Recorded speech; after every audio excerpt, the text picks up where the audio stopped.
మాజీ ముఖ్యమంత్రి జగన్మోహన్ రెడ్డి గత కొంతకాలంగా వైసీపీ పార్టీని మరింత పటిష్టపరిచేందుకు భారీ వ్యూహాలను ప్లాన్ చేస్తూనే ఉన్నారు. ఈ నేపథ్యంలో భాగంగా వైసీపీ పార్టీలో పూర్తి ప్రక్షాళన మొదలైందని ప్రచారం జరుగుతోంది. అయితే ఉగాది నాటికి జగన్ టార్గెట్గా పెట్టుకుని రాష్ట్ర వ్యాప్తంగా భారీ స్థాయిలో వైసీపీ సైన్యాన్ని ఏర్పరిచేందుకు ప్లాన్ చేస్తున్నారని వార్తలు వస్తున్నాయి. ఇంతటి సైన్యాన్ని ఏర్పాటు చేసేందుకు ప్లాన్ చేస్తున్న వైసీపీ క్యాడర్ వ్యూహం ఏమై ఉంటుందో అన్నది చర్చనీయాంశంగా మారింది. వైసీపీ పార్టీని సంస్థాగత నిర్మాణం చేసేందుకు ఇప్పటికే వైసీపీ నాయకులతో పలుమార్లు సమావేశాలను ఏర్పాటు చేసి చర్చించడం జరిగింది. దీనికి సంబంధించి బూత్ లెవెల్ నుండి పార్టీని అభివృద్ధి చేయాలని నాయకులకు జగన్ ఆదేశాలు జారీ చేసినట్లు తెలుస్తోంది. ఇక అధికారంలోకి వచ్చిన కూటమి ప్రభుత్వం ఇచ్చిన హామీలను ఏమాత్రం పట్టించుకోకుండా నిర్లక్ష్యం చేస్తోంది. దీనిపై ప్రశ్నించిన వైసీపీ నాయకులపై కేసులు పెట్టడం, అరెస్టులు చేయడం పరిపాటిగా మారింది.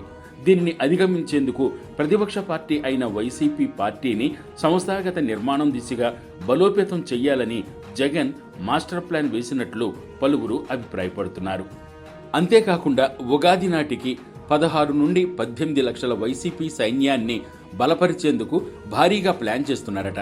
ప్రభుత్వం ప్రజలను నిర్లక్ష్యం చేసినప్పుడు జగన్ పిలుపు మేరకు వైసీపీ సైన్యం రాష్ట్ర వ్యాప్తంగా తన నిరసన వ్యక్తం చేస్తారని, తద్వారా కూటమి ప్రభుత్వం ఇరకాటంలో పడుతుందని జగన్ ఆలోచిస్తున్నారట. కూటమి ప్రభుత్వం చేస్తున్న అరాచకాలను అరికట్టేందుకు ఇదే సరైన పద్ధతి అని వైసీపీ పార్టీ అధినేత నిర్ణయించుకున్నారట. దీనికోసం గ్రామస్థాయి నుండి కమిటీలను ఏర్పాటు చేయడంతో పాటు రైతు విభాగం, మహిళా విభాగం, విద్యార్థి విభాగం వంటి 7 రకాల అనుబంధ విభాగాలను ఏర్పాటు చేసి దానికి అధికారులను నియమించేందుకు జగన్ నిర్ణయించుకున్నారట. తద్వారా ప్రతి గ్రామం నుండి సుమారు 80 నుండి 100 మంది పార్టీ సభ్యులు ఏర్పడతారని జగన్ భావిస్తున్నారట. వ్యూహాత్మకంగా ఆలోచించిన జగన్ ఈ విధంగా రాష్ట్ర వ్యాప్తంగా చూస్తే 16 లక్షల నుండి 18 లక్షల వరకు వైసీపీ సైన్యం ఏర్పడుతుందని వైసీపీ క్యాడర్ అభిప్రాయపడుతున్నారు.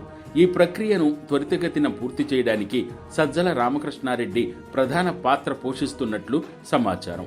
ముందు చూపుతో ఆలోచించి జగన్ వేస్తున్న ఈ అడుగులు తన లక్ష్యాన్ని చేరుకునేందుకు ఏ విధంగా ఉపయోగపడతాయో వేచి చూడాల్సిందే.